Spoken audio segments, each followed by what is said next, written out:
Algumas pessoas acham que para conhecer a pessoa de Deus, a gente precisa ficar olhando para o sistema solar. Gente, é fantástico, é grandiosíssimo. Quando a gente olha para isso, a gente percebe que nós não somos nada, nada, em relação àquilo lá. Vocês viram o tamanho da Terra em relação a essa estrela aí? O que ela é? Um grãozinho de poeira. Não vou nem falar de areia, né? Que o de poeira é menor ainda. Não existe a possibilidade de nós conhecermos a pessoa de Deus olhando para o sistema solar, vamos dizer assim. A maneira de nós conhecermos a Deus e a sabedoria de Deus, nós devemos olhar para a... Ninguém vai conseguir conhecer mais a pessoa de Deus se não conhecer a cruz. Ah, mas eu gosto de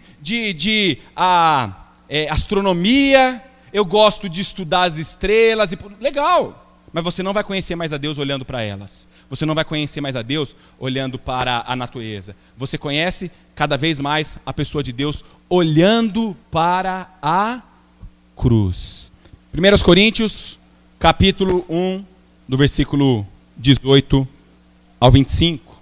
A palavra de Deus diz assim: certamente a palavra da cruz é loucura para os que se perdem, mas para nós que somos salvos, poder de Deus. Pois está escrito: destruirei a sabedoria dos sábios e aniquilarei a inteligência dos instruídos. Onde está o sábio? Onde está o escriba? Onde está o inquiridor desse século? Porventura não tornou Deus louca a sabedoria do mundo, visto como na sabedoria de Deus o mundo não o conheceu por sua própria sabedoria? Aprove a Deus salvar os que creem pela loucura da pregação. Porque tanto os judeus pedem sinais como os gregos buscam sabedoria. Mas nós pregamos a Cristo crucificado, escândalo para os judeus e loucura para os gentios. Mas para os que foram chamados, tanto judeus como gregos, pregamos a Cristo, o poder de Deus, a sabedoria de Deus. Porque a loucura de Deus é mais sábia do que os homens e a fraqueza de Deus é mais forte do que os homens. Nós precisamos olhar para a cruz de Cristo Jesus para conhecermos quem é Deus e para descobrirmos a sabedoria dele. E quando nós olhamos para a cruz de Cristo, a gente se depara com algumas informações que eu já até passei para os irmãos. A primeira é que nós somos inimigos de Deus e algo precisava acontecer para que essa inimizade viesse a acabar. E em segundo lugar, Deus amou os seus inimigos. Outro versículo que você tem que decorar constantemente para que você possa anunciar as verdades de Cristo Jesus é Romanos 5,8. Mas Deus prova o seu próprio amor para conosco pelo fato de ter Cristo morrido por nós, sendo nós ainda santos. Amém? Amém não! Misericórdia! Pecadores! Gente, você já parou para pensar que Deus amou aqueles que não mereciam ser amados? E nós agimos totalmente diferente, né? A gente só ama as pessoas que nos fazem o bem. Os que nos fazem o mal, os que nos dão uma resposta atravessada, a gente ignora, a gente deixa bem longe. Passa ao largo, como era a frase lá do quartel. Fique distante cada vez mais. Deus amou pessoas que não mereciam ser amadas. E sabe quem são essas pessoas? Um deles é esse que vos fala. E o outro é você que está olhando para mim. Se você está olhando para baixo, é você mesmo que está olhando para baixo aí, tá bom? Se você está com o olho fechado, é você mesmo que não está vendo nada. Deus amou essas pessoas, Deus ama os seus inimigos. E para que a gente conheça cada vez mais a pessoa de Deus, nós precisamos olhar para a cruz. Sabe por quê, gente? Porque quando nós conhecemos a Deus pela cruz, a cruz nos humilha. Porque foi a nossa fraqueza, foi a nossa loucura, foi a nossa vergonha que Deus carregou sobre si quando ele subiu na cruz. Adão que pecou, mas se não fosse Adão, fosse o Alex, ele pecaria também. Infelizmente, eu escolheria algo diferente da proposta de Deus, como Adão escolheu também algo diferente da proposta de Deus. Só que Deus, na cruz, ele mostra uma foto, ele mostra um retrato apropriado da humanidade, e como a humanidade é.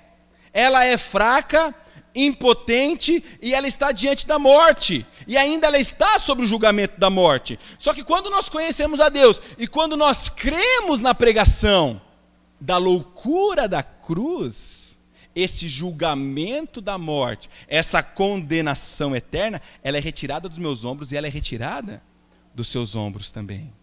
E em 1 Coríntios 1, de 18 a 25, o apóstolo Paulo está fazendo um contraste. Eu vou mostrar para os irmãos 4 contrastes que tem entre a mensagem da cruz e a sabedoria do mundo. O mundo ele tem as suas verdades, o mundo ele tem as suas doutrinas e as pessoas vivem de acordo com essas verdades. Só que a gente sabe que uma pluralidade de verdades é um monte de mentiras. Só existe uma verdade, que é a palavra de Deus, que é a revelação de Deus. Santifica-os na verdade, a tua palavra é a verdade. E o apóstolo Paulo, ele conversa com pessoas, ele está debatendo com alguns sábios que tinham as suas filosofias de vida, que tinham as suas doutrinas e tinham também as suas práticas. A igreja de Corinto, aqueles irmãos ali, eles estavam admirados com a sabedoria do mundo. A sabedoria dos judeus, a sabedoria dos epicureus, vamos dizer assim, que nós veremos quem são esses sábios aqui, dos estoicos, dos gregos, eles estavam admirados com tudo isso. E aí o apóstolo Paulo começa a mostrar que essa sabedoria humana não tem valor.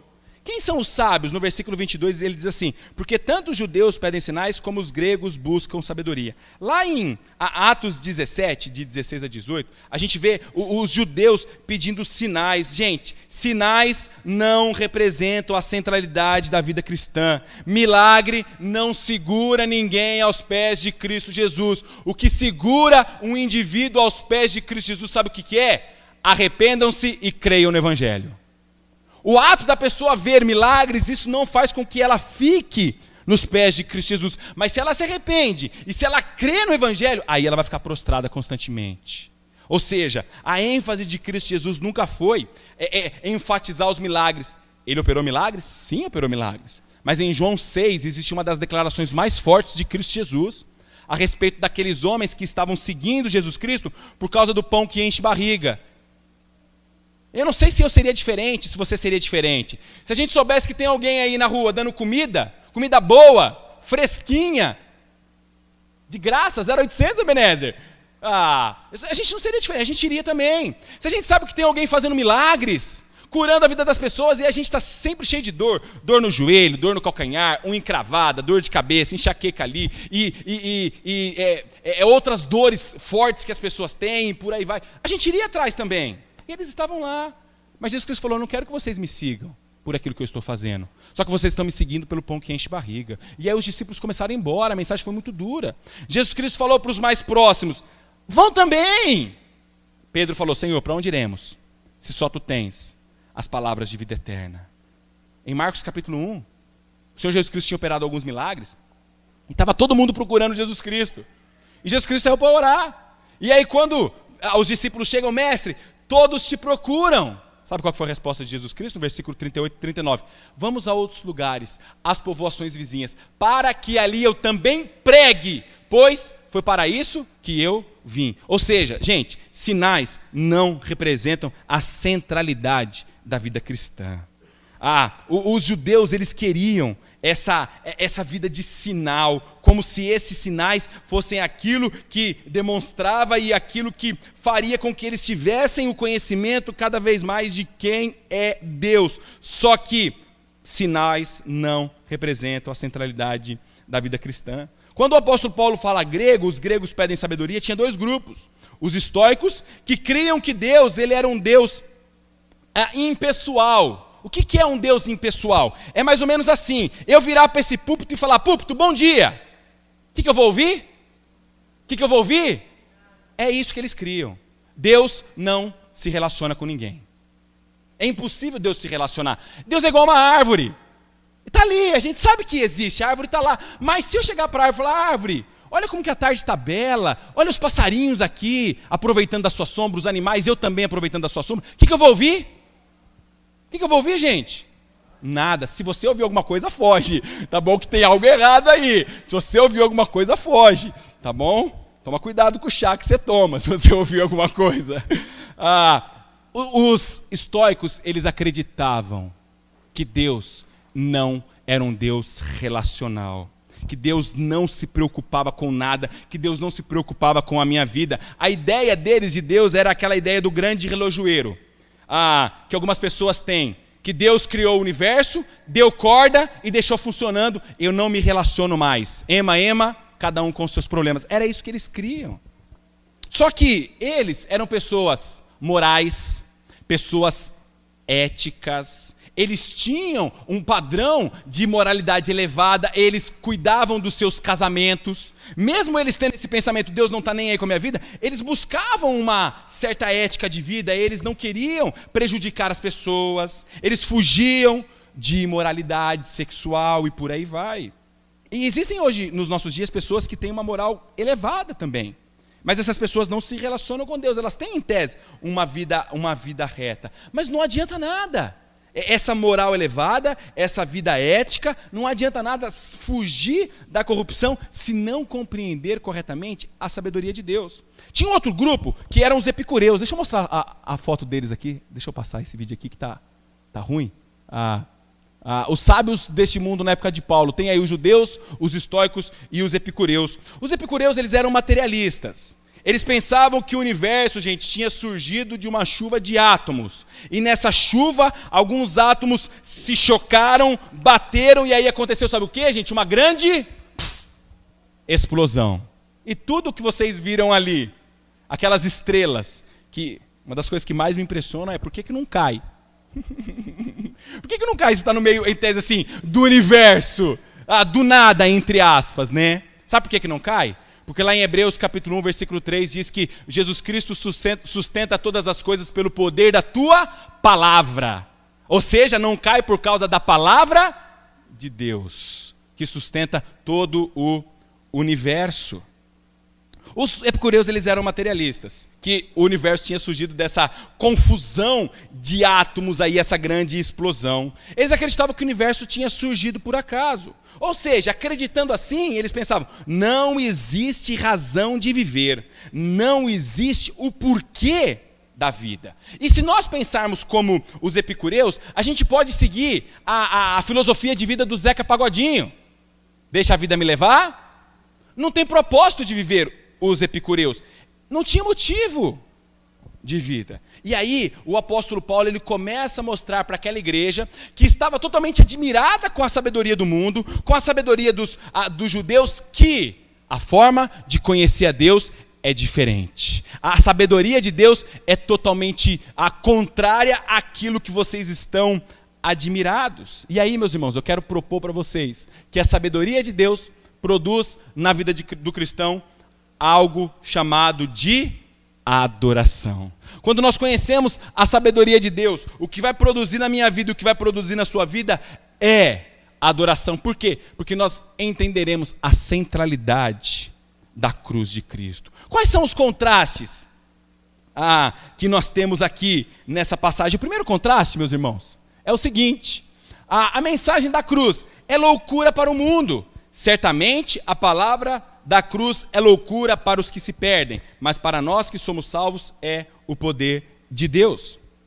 A mensagem da cruz, as pessoas dizem, como que eu posso depositar minha vida, como que eu posso depositar minha confiança em um Deus que se fez homem? Como que eu posso depositar minha vida, como que eu posso depositar minha confiança em um Deus que se fez homem, e esse Deus é um Deus fraco porque ele morreu? É loucura, os homens pensam assim, é loucura, não pode.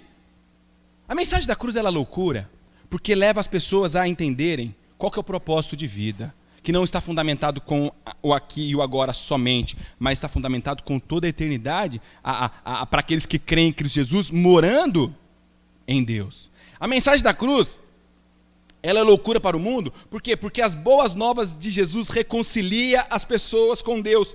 Cristo Jesus reconcilia os homens com Deus.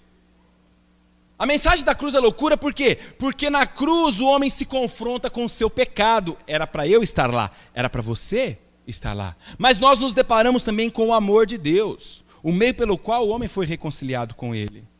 E quando o apóstolo Paulo pregou a ressurreição dos mortos para os gregos, eles acharam, esse homem está maluco, esse homem está doido, não se pode ter ressurreição. Como é que eu vou confiar então em um Deus que morreu? Mas o apóstolo Paulo está contando uma historinha que ele ressurgiu. Como é que eu vou confiar em um Deus que não consegue se salvar? É o que a sabedoria do mundo olha e pensa e acha que a mensagem da cruz é loucura. E eles acham que ela é loucura. Por quê? Como é que eu posso confiar a minha vida em um Deus que não pode se salvar? Os gregos estavam achando que o apóstolo Paulo estava louco. Estava mais maluco que muitos como diz uma expressão, está mais louco que o Batman, o apóstolo Paulo. Eles estavam achando que o apóstolo Paulo estava assim. Só que quando a gente olha para esse contraste, ela mostra que a sabedoria do mundo é loucura para Deus. Versículo 18 diz: certamente a palavra da cruz é loucura para os que se perdem. Porque aquelas pessoas que se perdem olham para a mensagem da cruz e falam: impossível disso acontecer. Mas para nós que somos salvos é o poder de Deus. Pois está escrito: destruirei a sabedoria dos sábios, aniquilarei a inteligência dos instruídos. Onde está o sábio? Onde está o escriba? Onde está o inquiridor desse século? Porventura não tornou Deus louca a sabedoria do mundo? Deus torna a sabedoria humana uma loucura. Ela é loucura, sabe por quê? Porque é incapaz de levar o homem até Deus. Não adianta você ficar olhando para a árvore, não adianta você ficar olhando para o sol, não adianta você ficar olhando para as estrelas. É muito legal olhar para uma árvore, é muito legal olhar para as estrelas, é muito legal contemplar a criação de Deus, mas isso não fará, nem comigo, nem com você, que a gente se aproxime mais de Deus. E a loucura da sabedoria do mundo, que é a loucura para Deus, por quê? Porque os homens querem se aproximar dele por meio disso que eles mesmos criaram. E outros, nem por meio da própria criação. O apóstolo Paulo, ele faz umas perguntas: onde que está o sábio? Cadê as pessoas inteligentes? Cadê o inquiridor? Deus tornou louca a sabedoria do mundo. Por quê? Porque por meio dela ninguém será salvo. Olha o versículo 18. Mas para nós que somos salvos é o poder de Deus. Os epicureus, eles criam que o universo tinha sido formado por chuva de átomos, que os átomos bateram e aí ocorreu uma grande explosão. Eles estavam acreditando nisso. E eles achavam que por meio dessa crença, eles iam conseguir chegar em algum estado alfa, beta, gama, que eles poderiam se aproximar de Deus. E o que Deus está falando?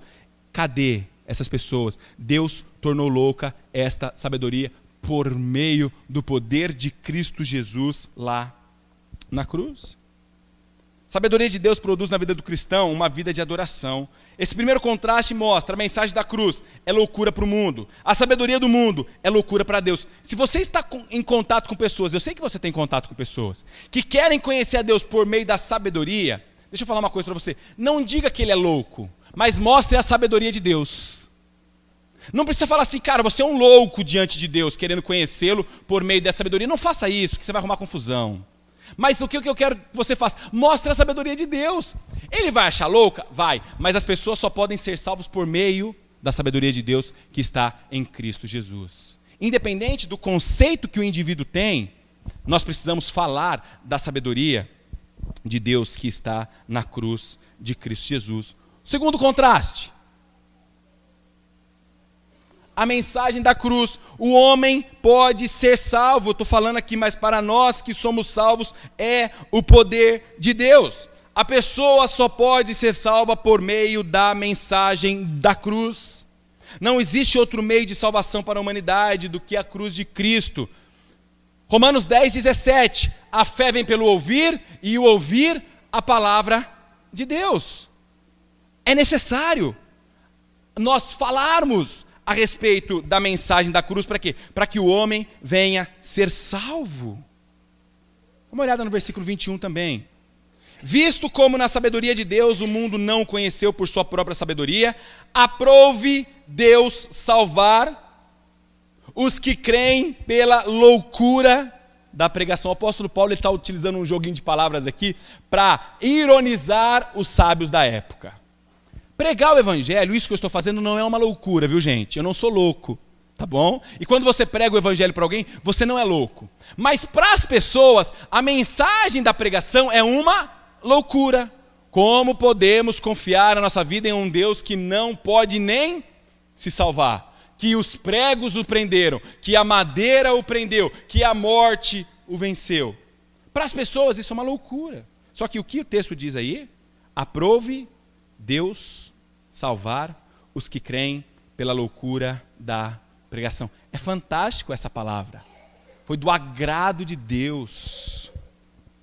Não é mediante a mensagem é humana que as pessoas serão salvas. As pessoas serão salvas por meio da mensagem de Deus. Somente pela mensagem da cruz é que o homem alcança a salvação.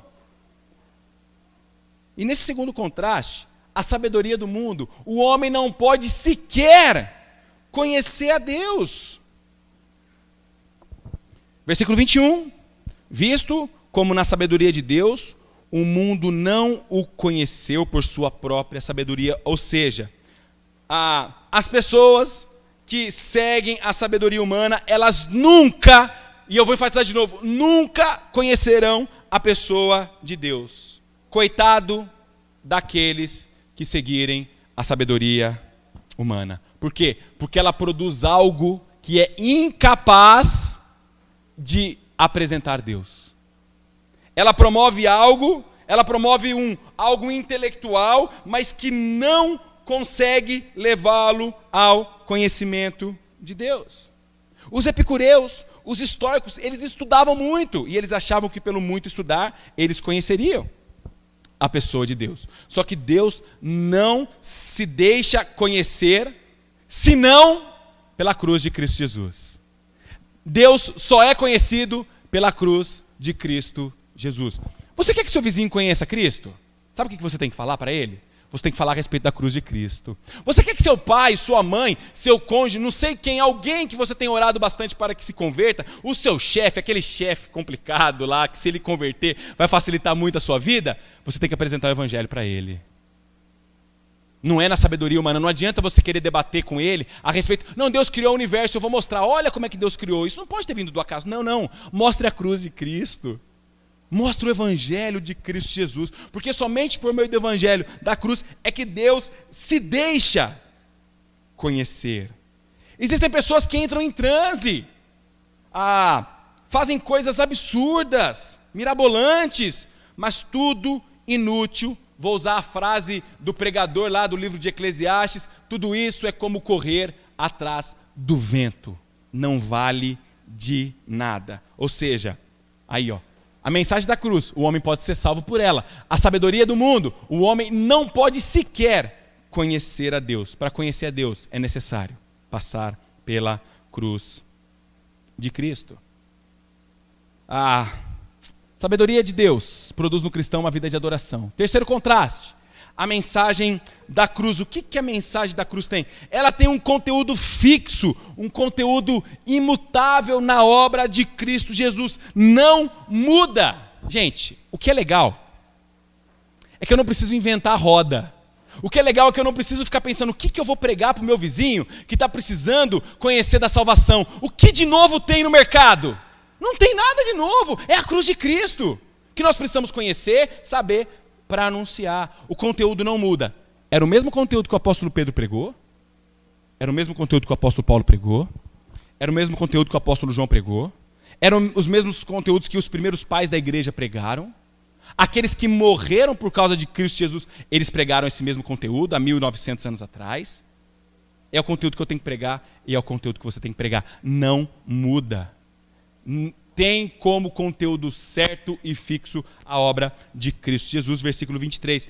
Mas nós pregamos a Cristo crucificado, escândalo para os judeus, loucura para os gentios. Gente, o conteúdo é esse, é a obra de Cristo Jesus, não vai mudar. A palavra de Deus não muda, nós sabemos que o nosso Deus é um Deus imutável. Malaquias 3,6 diz, Tiago 1,17 também. Tiago 1,17, toda boa dádiva e todo dom perfeito vem do alto, descendo do Pai das luzes, que não muda como sombras inconstantes. O nosso Deus não muda, o conteúdo é esse.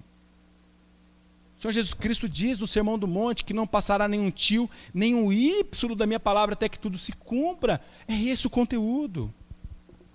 Em contrapartida, a sabedoria do mundo tem algo vago, tem algo variável. Por quê? Porque as filosofias, elas mudam. O conteúdo tem variação. O homem tenta mostrar as suas filosofias, que essas filosofias são verdadeiras. E a tentativa do homem apresentar essas filosofias como sendo verdadeiras vai mudando. Mas a estratégia é sempre a mesma. Tentar anular Deus, tentar matar Deus. As pessoas gastam muito dinheiro para tirar Deus da história. Mas tem um conteúdo, gente, variável. Um conteúdo vago. Vocês lembram aí, algum tempo atrás, eu não sei quanto tempo atrás que foi, aqueles bilhões que foram gastos para fazer aquele acelerador de partículas? Precisamos chegar no ponto zero. O momento em que houve a grande explosão. E eles fizeram lá. Gente, bilhões foram gastos. Mais do que levaram da Petrobras para fazer aquele acelerador de partículas. E sabe qual foi a conclusão que eles chegaram? Nenhuma. Não consegue. Não consegue.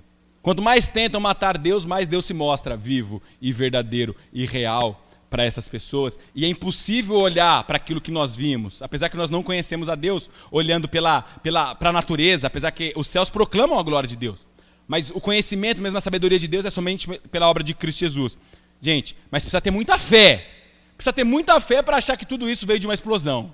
Precisa ter mais fé do que olhar para a cruz de Cristo Jesus e confiar na obra de Cristo Jesus. Porque a pessoa tem que ter muita coragem para poder afirmar que tudo isso que existe, esse sistema organizado, indo do organizado para o desorganizado, veio de uma explosão. Porque a explosão, ela desorganiza as coisas, ela não organiza nada.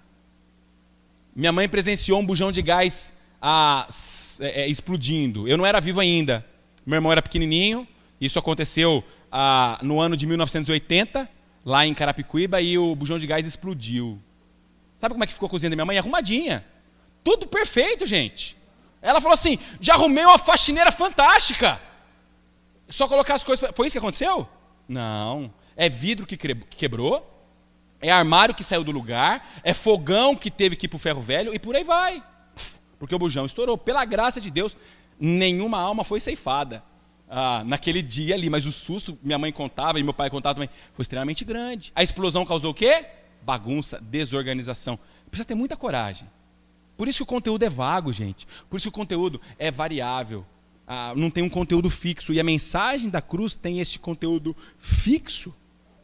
Versículo 23 diz, mas nós pregamos a Cristo crucificado, escândalo para os judeus, loucura para os gentios. Eles tentam formular uma nova maneira de se pensar. Eles pedem sinais, eles pedem provas. O Senhor Jesus Cristo tinha dito que nenhum sinal seria dado a não ser o sinal do profeta Jonas. Qual que é o sinal do profeta Jonas?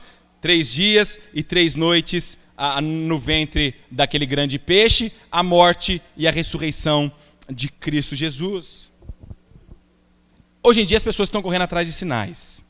E muitos estão fazendo sinais. Mas é o sinal do profeta Jonas que é importante. É esse que faz as pessoas ficarem aos pés de Cristo Jesus.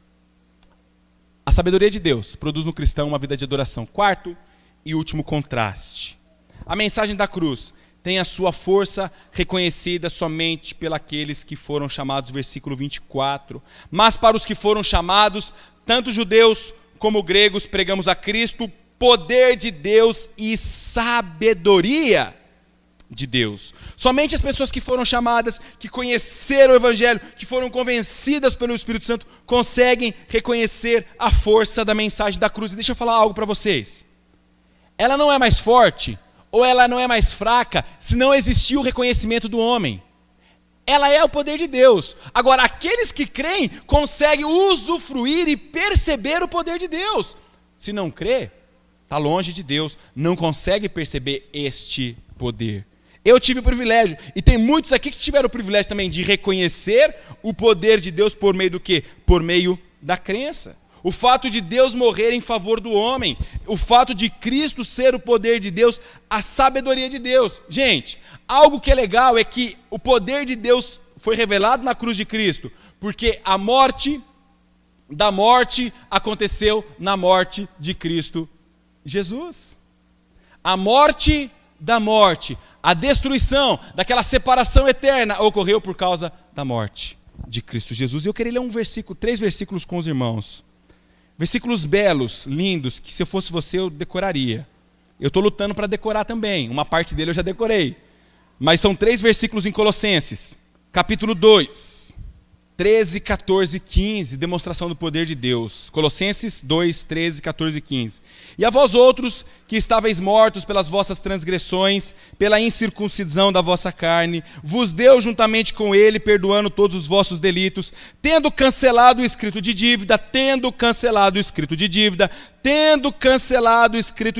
que era contra nós e que constava em ordenanças, o qual nos era prejudicial, removeu inteiramente, encravando-a e despojando os principados e as potestades publicamente, os expôs ao desprezo, triunfando deles Ou seja, meus irmãos, este poder da cruz só é reconhecido por aqueles que foram chamados.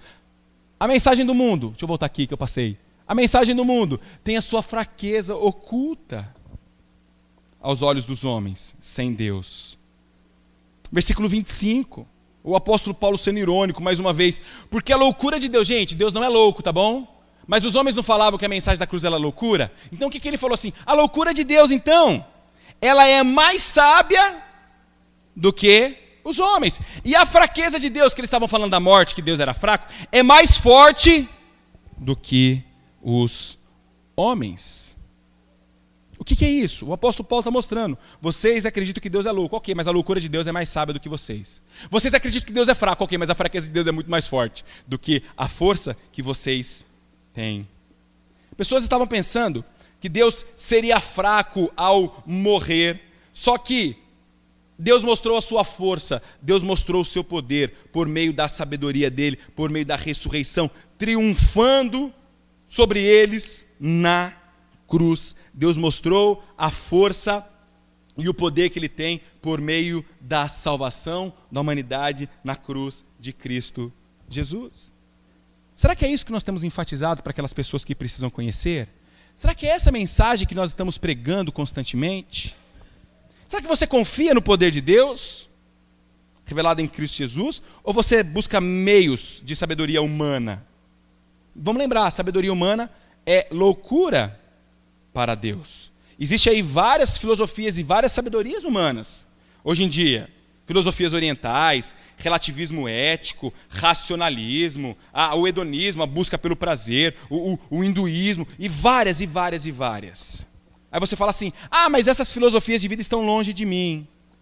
Existe uma filosofia de vida muito perto dos cristãos, e muito mais prejudicial do que todas essas que eu estou falando para vocês aqui. Sabe por quê? Porque existem filosofias de vida que enganam os homens. Como por exemplo, eu vou todo domingo à igreja, então está tudo bem. Não está não, é melhor você estar aqui. Apesar que tenho certas dúvidas se é melhor você estar aqui ou estar em outro lugar. Porque às vezes as pessoas estão aqui e estão enganadas. Se elas estiverem em alguns outros locais, elas vão ter certeza de que elas não são salvas. E muitos se enganam. Eu não bebo, eu não fumo, eu não mato, eu não roubo ninguém. Eu sou o melhor empregado que o meu patrão já teve, então está tudo bem comigo. Olha para a vida daquele lá, o meu vizinho é pecador. Ele merece o inferno, eu mereço o céu. Por quê? Porque eu não faço nada perto daquilo que daquele homem faz. Eu sou muito melhor do que ele.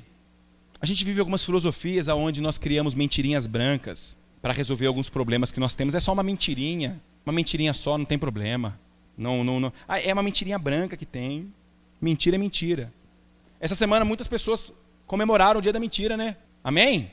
Ainda bem que falou, eu não. As mentirinhas que tem. Provérbios 26 diz assim, o tolo engana o seu amigo e diz, eu só estava brincando. Foi só uma brincadeirinha. Filosofia de vida, mentira. Pessoas que não querem viver a comunhão cristã, querem cada um viver no seu cantinho, eu no meu cantinho, você no teu, e está tudo bem. Ninguém tem o direito de falar nada sobre a minha vida. São filosofias de vida que tem, mas que não correspondem à sabedoria de Deus.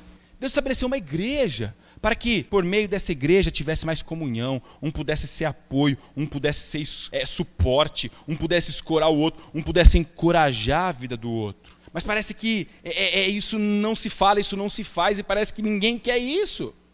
O que eu quero é ficar no meu cantinho, eu no meu cantinho e ele no seu, e está tudo bem. Isto não é a sabedoria de Deus. E quem estabeleceu a igreja, tem gente que acha que quem estabeleceu a igreja foram os homens, não foi não. Foi o Senhor Jesus Cristo que estabeleceu a igreja. Foi o Senhor Jesus Cristo que criou, Ele que fundou, Ele que deu as diretrizes, e se ele passou, é extremamente importante. Agora, pensar que vida de igreja se resume, e eu vou falar a mesma frase que eu falei no domingo passado, ao domingo à noite, isso não é vida de igreja, isso não é comunidade cristã, isso é uma mera religiosidade ritualística. Isso não quer dizer também que nós seremos os melhores e os maiores cristãos se nós participarmos de todos os programas que tem na igreja, não. Mas o meu envolvimento diz muito a respeito de como eu olho para a cruz de Cristo Jesus. E como é que você tem olhado para a cruz de Cristo Jesus? Com a lente dos seus olhos ou com a lente de Deus? Feche seus olhos. Muito obrigado, ó Pai, pela tua bondade, pela tua compaixão. Obrigado pelo privilégio que o Senhor nos concedeu nesta noite de celebrarmos a ceia do Senhor, de relembrarmos, Santo Deus, mais uma vez o sacrifício de seu Filho Jesus lá na cruz, um sacrifício que nos libertou do poder do pecado, um sacrifício que nos resgatou do império das trevas e nos deu a possibilidade de vivermos de modo diferente, e que possamos viver em novidade de vida constantemente, sempre olhando para a cruz de Cristo Jesus e sempre anunciando a cruz de Cristo Jesus para que os homens sejam salvos. Faça, Santo Deus, dessa comunidade aqui uma comunidade proclamadora.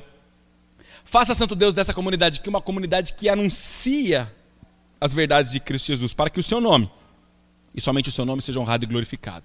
Quero te agradecer, ó Deus, porque o Senhor nos deu o privilégio de ler a tua palavra, mas que saiamos daqui, Santo Deus, desafiados a cumpri-la, para que o seu nome seja honrado e glorificado. Que saiamos daqui, Santo Deus, desafiados a mostrar e anunciar constantemente a cruz de Cristo Jesus, para que mais pessoas possam ser salvas, para que essas pessoas tenham o mesmo privilégio que nós temos. Se tem alguém aqui, Santo Deus, nessa noite que não conhece, e não conheceu verdadeiramente a cruz de Cristo, a salvação, que possa conhecer. Se tem alguém aqui, ó Pai, que precisa, Santo Deus, de uma intervenção do seu Santo Espírito, te rogamos, Santo Espírito de Deus, intervenha nesses corações. Intervenha convencendo do pecado, da justiça, do juízo, para aqueles que ainda não creem, mas intervenha também naqueles que creem, Santo Deus, para que creiam cada vez mais, para que anunciem, para que proclamem as verdades e as boas novas de Cristo Jesus. Trabalhe, Santo Deus, no nosso meio. É isso que te pedimos, ó Pai, é isso que queremos, que o Senhor trabalhe e que possamos viver esta vida de adoração, conhecendo cada vez mais a cruz de Cristo Jesus. E que teu grande amor, ó Pai, a tua graça revelada por meio da obra de Cristo Jesus e o teu consolo dado pelo teu Santo Espírito esteja com todos os teus filhos, espalhados por toda a face da terra, hoje e para todo sempre. Amém.